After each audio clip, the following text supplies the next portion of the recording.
붓다는 무엇을 깨닫고 어떻게 얻었을까요? 붓다는 어떻게 깨달음을 얻었을까요? 그냥 막연히 아는 게 아니라 정확히 무엇을 어떻게 깨달은 것인지 궁금하지 않으신가요?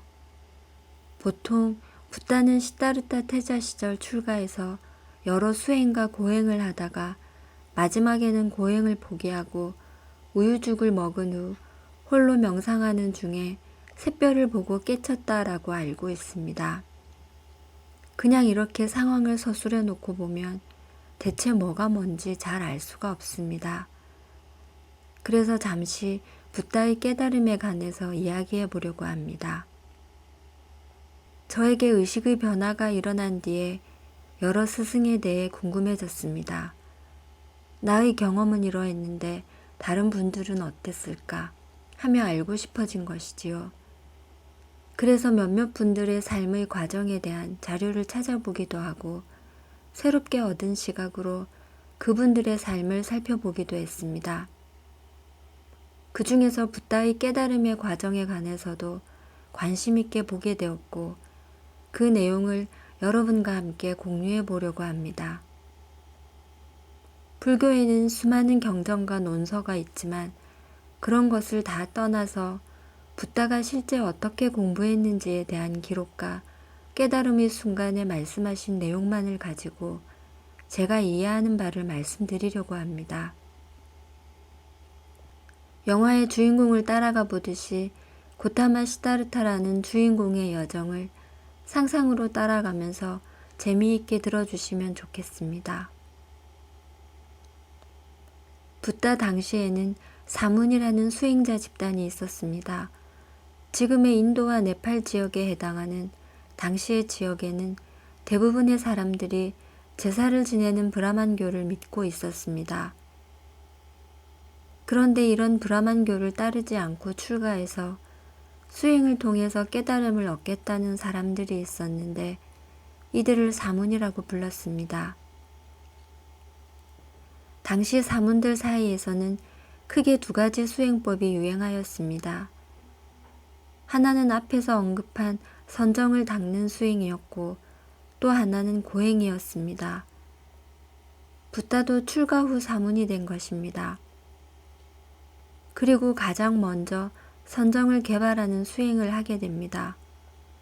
당시 선정 수행의 높은 경지에 있었던 알라라 칼라마와 우타카 라마푸타라는 스승에게 가서 선정을 닦는 것을 배웁니다. 그리고 선정의 최고의 경지를 이루게 됩니다. 마침내 선정의 가장 높은 경지에 오른 고타마 시다르타에게 두 스승은 자신들의 교단에 남아 함께 제자들을 지도해 달라고 요청했지만 시다르타는 그들의 제안을 거절하고 그들 곁을 떠납니다. 왜냐하면 이 경지가 수행의 끝이 아니라고 생각을 했기 때문이었습니다. 경전에 보면 선정에 들었을 때는 번민과 괴로움이 사라지지만 선정에서 나오면 여전히 욕심과 어리석음의 존재 그 자체로 돌아간다는 붓다의 솔직하고 고뇌에 찬 고백을 찾아볼 수 있습니다. 그러니까 선정에 깊이 들어가면 생각, 감정, 오감이 지배하지 못하는 상태로 들어가서 소위 참나 상태로 머물 수 있습니다. 하지만 거기서 나오면 다시 탐욕과 성냄과 어리석음이 있는 에고로 돌아온다는 것이지요. 우리도 마찬가지로 수행하면서 이것을 경험합니다.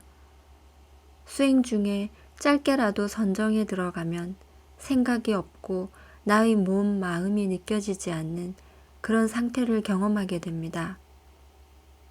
그러면 그 순간은 완전히 모든 것에서 다 벗어난 초월함과 평온함을 느끼게 됩니다. 그런데 문제는 거기서 나오면 여전히 욕심과 어리석음이 있는 존재, 즉 에고로 돌아온다는 사실입니다. 그렇다고 사람이 온종일 선정에만 들어있을 수는 없기에 붓다는 이것이 다가 아니구나 하고 깨닫고 떠나게 된 것입니다. 그 다음으로 당시 대부분의 수행자가 하고 있었던 고행을 시작합니다. 6년 넘게 극심한 고행을 지속했습니다. 숨을 극도로 참거나 굶거나 먹더라도 하루에 깨 한 톨과 쌀 한 톨만 먹는 고행이었습니다. 씻지도 않으면서 말이죠. 초기 경전인 마찌마니까야에서는 그 당시 붓다의 상태를 이렇게 표현했습니다. 백가죽을 만지려고 하면 등뼈가 잡혔고 등뼈를 만져야지 하면 백가죽이 잡혔다. 대변이나 소변을 보려고 하면 머리가 땅에 고꾸라졌다. 손으로 사지를 문지르면 뿌리가 썩은 털들이 몸에서 우수수 떨어져 나갔다 하면서 아마 나처럼 철저하게 지독하게 고행한 사람은 없었을 것이다 라고 말했습니다. 붓다가 6년 넘게 고행한 걸 보면 체력과 정신력이 대단한 분이었을 것입니다. 당시 출가 사문뿐 아니라 인도 사람들은 고행으로 욕망을 억제하고 정신력의 향상을 가져올 수 있다고 믿었습니다. 그리고 고행을 통해서 신비하고 초인간적인 힘을 가진다고 여겼습니다. 신과 같은 초월적인 존재인 초인이 될 수 있을 거라고 믿었고 그게 깨달음이라고 생각한 것이지요. 지금도 그렇게 생각하는 사람이 많습니다. 깨달음을 얻으면 아무런 생각이나 감정도 일어나지 않고 모든 것을 통달하고 신통을 가진 초능력자가 된다고 생각하는 것이지요. 그 당시 사람들도 그렇게 생각했습니다.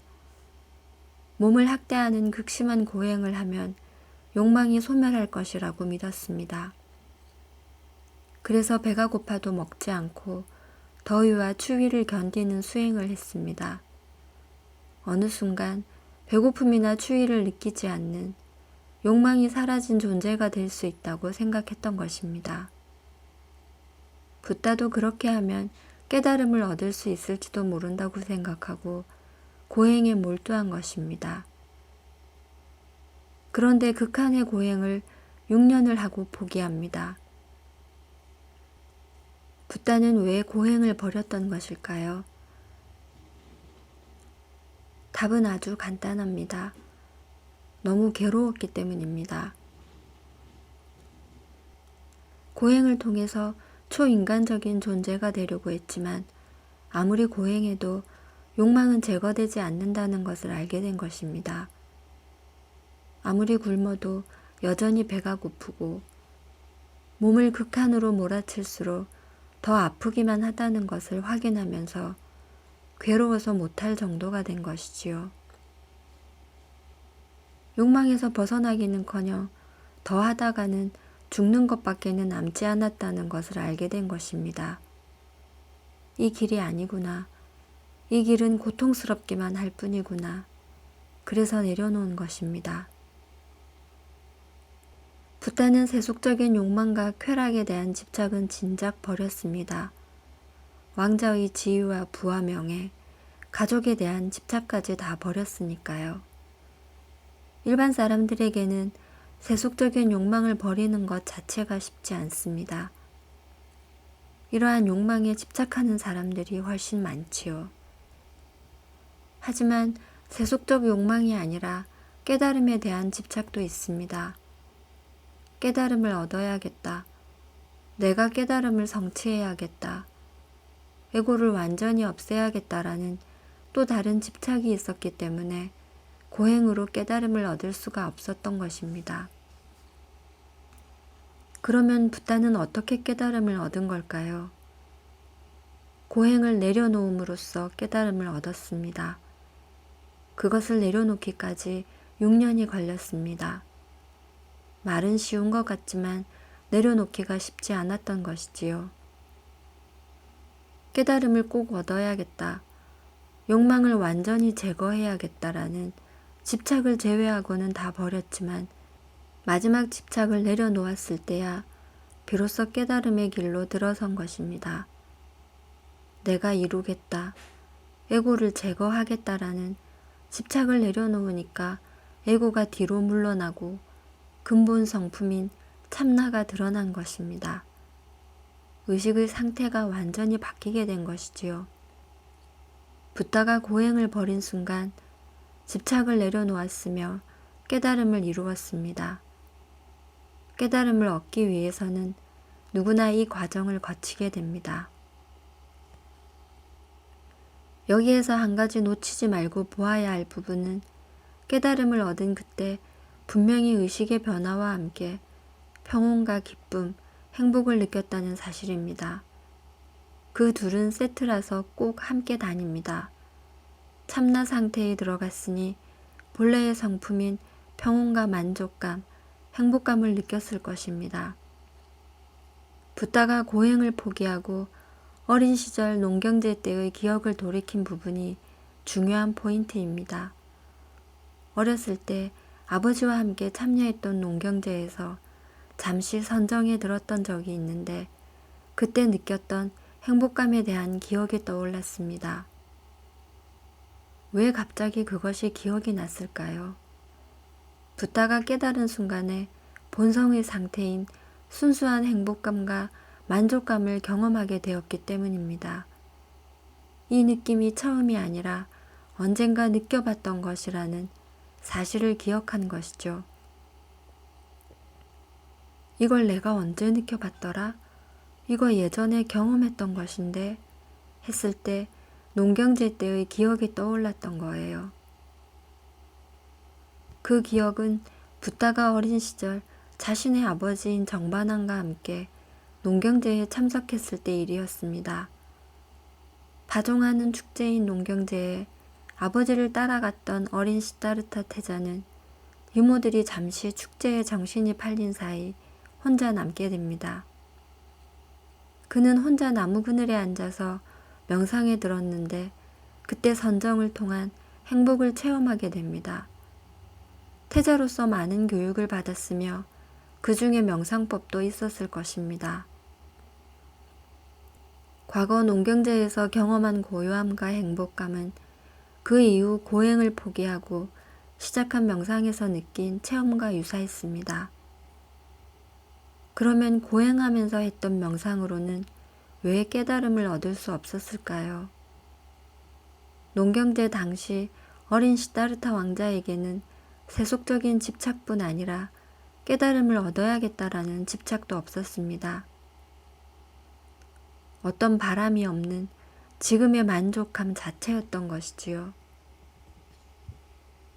하지만 고행하면서 했던 명상은 깨달음에 대한 집착이 남아있는 것이었습니다. 그런데 그것을 내려놓으니까 어린 시절 농경제 때 경험했던 순수한 행복의 상태가 된 것입니다. 그리고 붓다는 이것이 깨달음이라고 알게 됩니다. 초인간적인 존재가 되는 것이 아니고 집착을 떠난 것이 곧 행복이며 깨달음이라고 알게 된 것입니다. 이러한 행복, 즉 쾌락과는 다른 집착에서 벗어난 순수한 행복이 깨달음이라는 것을 알게 된 것입니다. 붓다는 집착을 버림으로써, 즉 내려놓음으로써 깨달음을 얻었습니다. 깨달음을 얻었다는 것은 단순히 어떤 새로운 알을 더 가진 것이 아니고 의식의 상태 자체가 변화된 것입니다.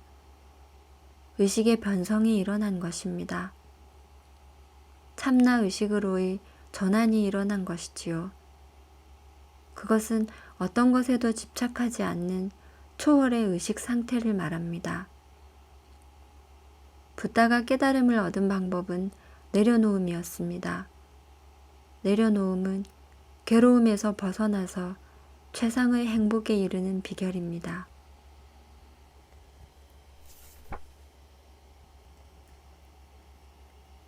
괜찮아 하고 받아들이세요. 회사에서 회의할 때마다 가슴이 두근거리고 두려움에 휩싸여서 회의가 너무 싫고 도망치고 싶다는 분이 있었습니다. 회의가 너무 싫다라는 표면적인 감정을 자세히 들여다보니 회의에서 실수하면 안 된다, 상사에게 지적받기 싫다라는 마음이 있는 것을 알았습니다. 어떻게 하면 이 괴로움에서 벗어날 수 있을까요? 회의에서 실수해도 괜찮다. 지적받아도 괜찮다. 가슴이 두근거리고 두려움이 느껴져도 괜찮다라고 여기면 됩니다.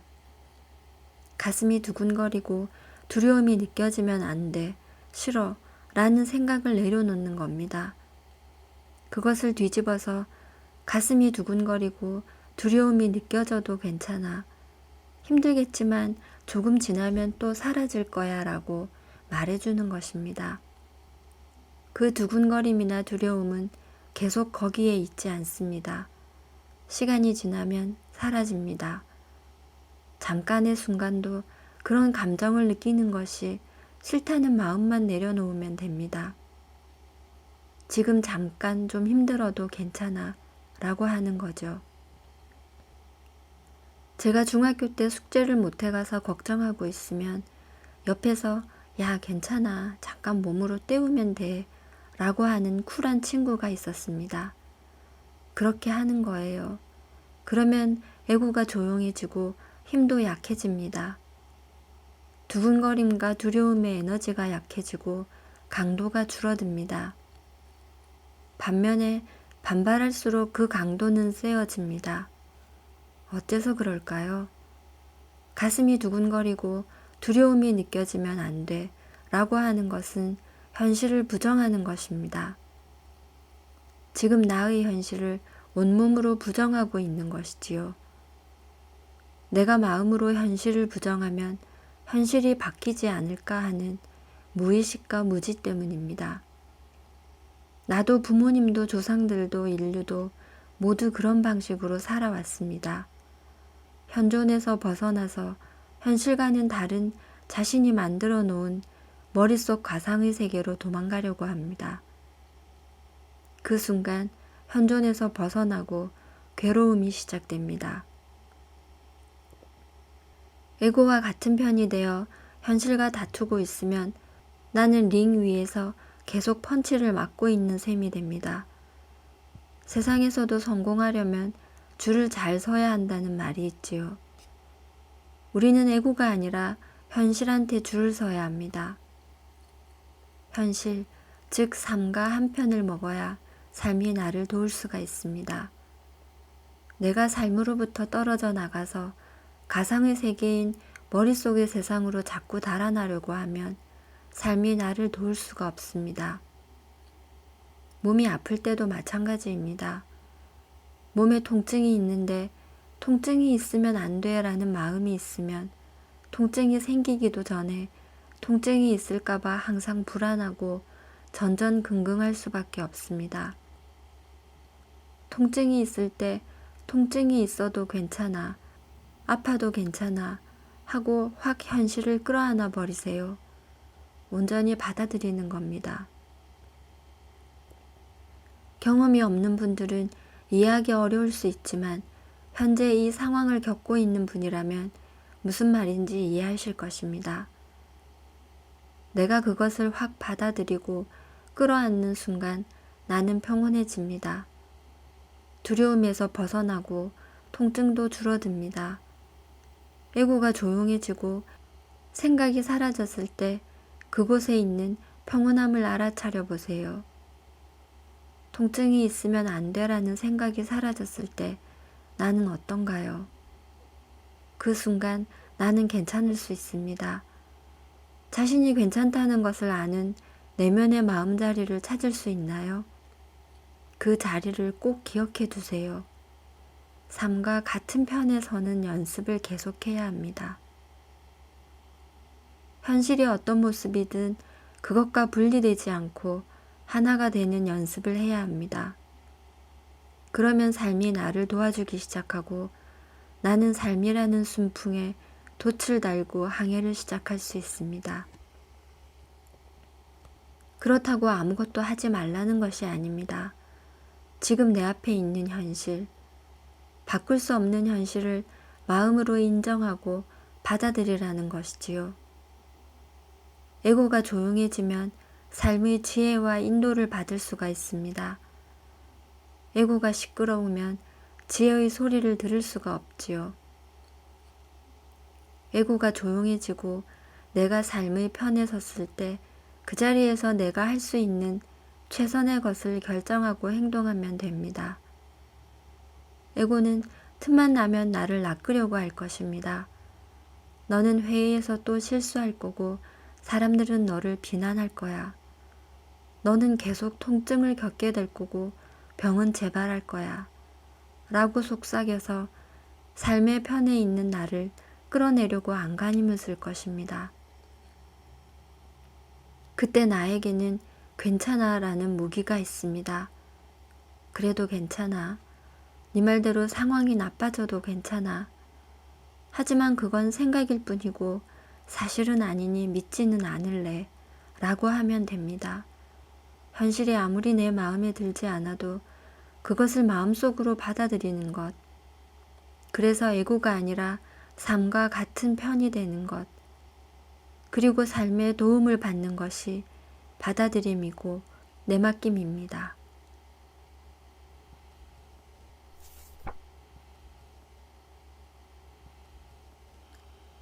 내맡기고 내려놓는 것은 체념이 아닙니다.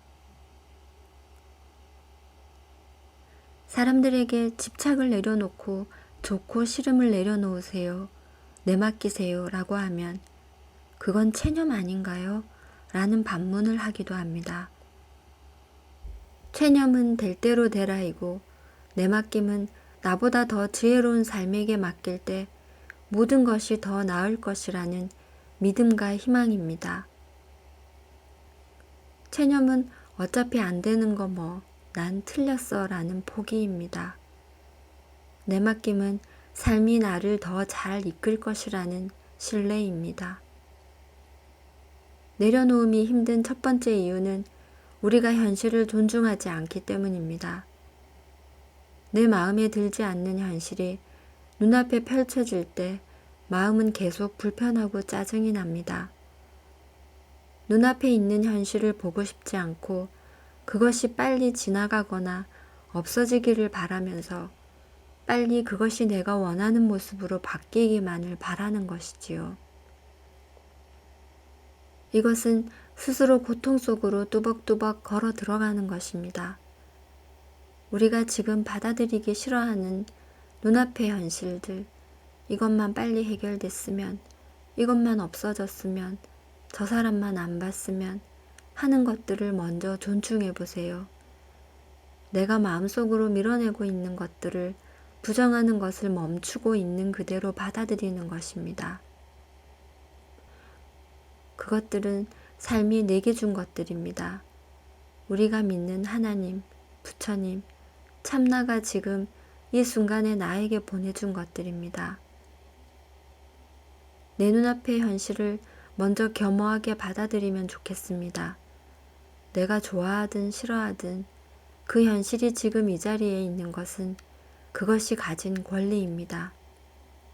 그것들의 존재를 인정하고 그것들이 있어야 할 만큼 있도록 내 마음에서 허용할 때 우리는 현실과의 다툼을 멈추게 됩니다. 그러면 조용히 평화가 찾아옵니다. 나는 몸이 아파서 괴롭다. 직장이 없어서 괴롭다라는 자리에서 몸이 아파도 괜찮다. 직장이 없어도 괜찮다라는 자리로 옮겨가는 것입니다. 그러면 애고가 더 이상 할 말을 잃게 됩니다. 몸이 아파도 직장이 없어도 실현당해도 괜찮다는데 애고가 더 무슨 말을 할 수 있을까요? 애고가 조용해지면 나는 평온을 되찾게 됩니다. 통증은 있지만 괴로움은 사라집니다. 지금 이 순간을 있는 그대로 마음으로 받아들이세요. 그것에 대한 나의 판단을 내려놓는 것입니다. 옳고 그름과 좋고 싫음을 내려놓는 거예요. 삶을 존중하는 것이지요. 그것이 고통에서 벗어나는 길입니다. 내려놓아야 한다는 것을 알면서도 실행하려면 쉽지는 않습니다. 내가 좋아하는 것에 대한 집착과 어떤 대상에 대한 호불호를 버린다는 것이 쉽지는 않지요. 좋고 싫음을 내려놓지 못하고 집착하는 또 하나의 이유는 에고로서의 내가 다 안다고 하는 착각 때문입니다. 에고라는 녀석은 자기가 모든 것을 안다고 믿고 있습니다. 무엇이 좋고 나쁜 것인지 자신이 다 알고 있으며 자신의 판단이 항상 옳다는 착각 속에 빠진 것이지요. 사실은 아무것도 모르면서 말입니다. 우리가 지금까지 살아온 삶을 살펴봐도 내가 좋은 일이라고 생각했던 것이 항상 그런 것은 아니었고, 또 나쁜 일이라고 생각했던 것이 오히려 다행이었을 때도 있었다는 것을 알 수 있습니다. 세웅지마의 이야기에서 노인의 아들이 말을 타다 다리가 부러졌을 때 마을 사람들은 호들갑을 떨고 노인을 안쓰럽게 여겼지만 오랑캐가 쳐들어와 징집령이 내려져 노인의 아들은 징집에서 제외되어 목숨을 구할 수 있었던 것처럼 말이에요. 우리는 모릅니다. 이 이야기 속에 나오는 마을 사람들은 우리들의 에고와 같습니다. 자신들이 모든 것을 알고 자신들의 생각이 옳다고 여기고 좋고 싫음을 판단하지만 사실은 그것이 맞지 않을 수 있다는 것이지요. 그래서 실제로는 모릅니다가 맞는 것입니다. 생각이 시끄럽게 떠들어댈 때 생각에게 물어보세요. 네가 진짜 아니? 네가 맞는다고 확신해? 너는 몰라. 잘 틀리잖아. 그렇지 않니? 라고요. 현실에 대한 거부와 좋고 싫음을 내려놓은 후에는 내맡김이 있어야 보기와 달라집니다. 내려놓음 후에 우리의 마음은 다시 금방 불안해집니다. 판단하지 말고 현실을 존중하자고 했지만 찜찜함이 남습니다. 내가 내려놓으면 내 인생은 어떻게 되지? 잘못되는 게 아닐까? 하는 불안감이 올라옵니다. 그래서 내맡김이 필요한 것입니다. 내맡김은 삶을 온전히 신뢰하는 것입니다. 삶이라고 불러도 좋고 종교가 있는 분들은 하나님 또는 부처님이라고 해도 좋습니다. 우주라고 해도 좋고 참나라고 해도 괜찮습니다. 삶이라고 하면 어떤 추상적인 관념이라고 생각할 수도 있는데 삶은 살아있는 에너지이고 이 우주 전체를 움직이는 보이지 않는 손입니다. 봄이 되면 어김없이 새싹이 나고 아침이면 해가 떠오르듯이 이 우주 전체는 보이지 않지만 완전한 지혜와 전능한 힘으로 굴러가고 있습니다.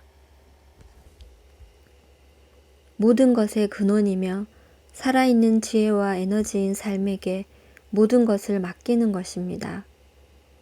삶이 다스리는 현실이기에 거기에 맞서지 않겠다고 뜻대로 따르겠다고 고백하고 내 삶의 주도권을 내주는 것입니다. 내맡김으로 나는 삶이 주는 지혜를 얻을 수 있고 그의 안내를 받을 수 있게 됩니다.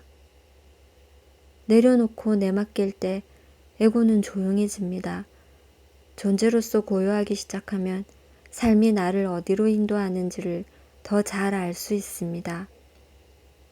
귀로 무슨 소리가 들려서 아는 것이 아니라 지혜가 생겨나고 모든 것이 삶이 원하는 방향으로 자연스럽게 흘러가는 것을 경험하게 된다는 것입니다. 내가 할 일은 내려놓고 내맡기는 것입니다. 그러면 삶이 나를 인도하기 시작합니다. 그때부터 나는 쉴 수 있습니다. 바람과 파도를 거슬러서 가는 배는 힘듭니다. 매번 좌초의 두려움에 휩싸이게 되지요. 하지만 삶이라는 베테랑 선장에게 내 배의 키를 맡기고 나면 나는 두려움에서 벗어나서 편안함 속에서 항해를 즐길 수 있게 됩니다. 처음에 내맡김을 시작할 때 어려운 것은 삶에 대한 신뢰가 아주 작기 때문입니다. 하지만 살아가면서 크고 작은 파도를 만날 때마다 내려놓고 내맡기는 연습을 하면 점점 그것이 쉬워집니다.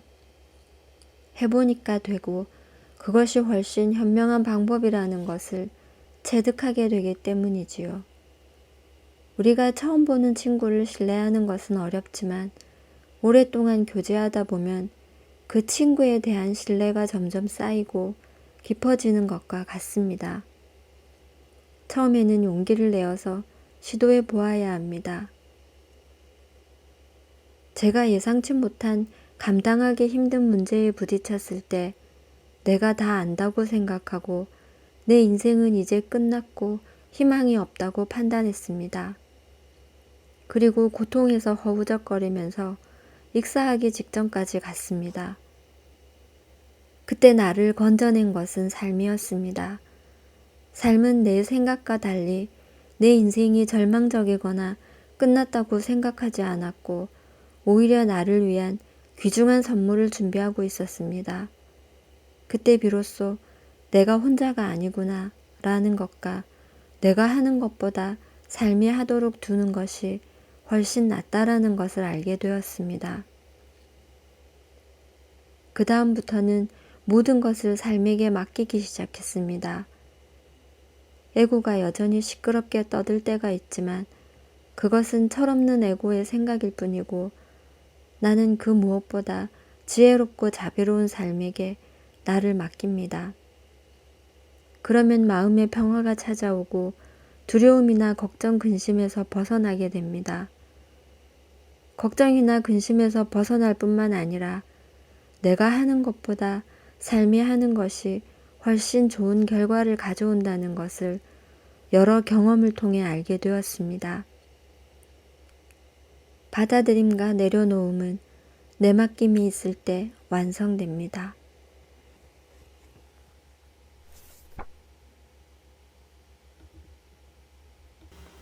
안녕하세요. 책 듣는 밤, 책밤에 어떻게 살지입니다. 오늘 들려드린 책은 김진아 작가의 명상과 함께하는 삶이었습니다. 이 책의 저자에 대해서 잠깐 소개해드리겠습니다. 저자는 유학생활을 마치고 돌아온 한국에서 사업에 몰두하다 어느 날 갑자기 턱이 벌어지지 않아 밥도 먹기 힘든 통증에 시달렸다고 하는데요. 결국 몸과 마음이 피폐해진 상태로 제주도로 숨어 들어갔다고 합니다. 그렇게 인생의 낙오자가 되었다는 자책과 공허함으로 삶을 포기하려던 순간 나란 것이 사라지면서 세상과 하나가 되는 체험을 하게 되었다고 하는데요. 그 이후로 저자는 자신의 경험을 나누고 싶어 IMTV 마음공부라는 유튜브 채널도 만들고 이렇게 책까지 쓰게 되었다고 합니다. 저자는 원래 평소에도 종교나 명상, 마음 공부에 관심이 많았다고 하는데요. 그래서 그런지 책 속에는 명상에 관한 꿀팁과 윤회와 전생이라는 종교적인 화두 등 다양한 질문들에 대한 답까지 보너스로 실려 있었습니다. 그중 제 눈에 가장 들어왔던 건 저자의 행복 매뉴얼이었는데요. 행복 매뉴얼은 현재를 환영하기, 침묵하기, 내맡기기라는 3가지 단계로 이루어져 있었습니다. 물론 처음부터 절망스럽고 고통스러운 나의 현재를 환영하고 침묵하고 내맡긴다는 게 쉽지만은 않겠죠. 저는 집착을 내려놓는다는 게 얼마나 힘든지 너무나 절실하게 깨닫고 있는 요즘인데요. 그럴 때면 우선 심호흡을 크게 한번 해주고 저를 향해 괜찮아, 괜찮아 하고 반복해서 말해주곤 합니다. 아마도 이렇게 반복하다 보면 언젠가는 진정으로 나를 내려놓고 내맡기는 것도 가능해지지 않을까. 이 책을 읽으면 작은 희망도 가질 수 있었는데요. 여러분은 어떠신가요? 나를 내맡기고 내려놓는 것은 체념이 아니니 괜찮다 하고 받아들이라는 저자의 얘기를 다시 한번 꼭 기억하시고 무더운 여름 날씨에 건강도 꼭 챙기시길 바랍니다. 그럼 오늘 낭독은 이만 마치겠습니다. 감사합니다.